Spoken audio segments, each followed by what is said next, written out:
The steelworks dwarf the town that lies next to it. In Port Talbot, everything depends on steel. They've been making it here for more than 100 years.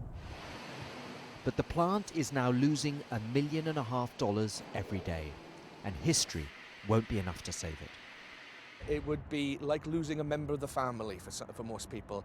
Generations have worked here. The town itself would be devastated. The town exists because of the steelworks. If fathers, sons, grandfathers have worked here, even the local businesses rely on the steelworks for support, even down to the local post offices and corner shops. There wouldn't be a Port Talbot. At one level, the crisis in the British steel industry is part of a very old and familiar story. That is the slow death of heavy industry in the country where the Industrial Revolution began. But it's also a crisis with a very contemporary twist. British steel is in such difficulty now because of a huge glut of cheap Chinese steel, which is having an economic impact right across the world. They may blame China, but that's not the whole story. The workers and the Welsh government believe that if only the UK government in London had been more protective of the steel industry, we wouldn't be in this situation.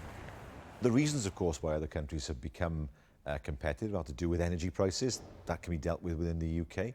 Of tariffs, we know that they've been imposed all over the world in different countries. That makes a difference as well. So there's no intrinsic permanent issue in the UK that makes it particularly difficult to manufacture steel in the UK. There are issues that can be dealt with to improve the competitiveness of the UK steel industry. What do you aim to achieve? Belated action from the UK government, a hurried journey to Mumbai by the business secretary, where Tata promised it will allow a reasonable amount of time for new buyers to come forward. But even the proposed rescue plans would involve job losses. In truth, Port Talbot has been going through hard times for decades. Steel employs 1/5 of the workforce that it did back in the 1960s. Now they fear even worse times to come.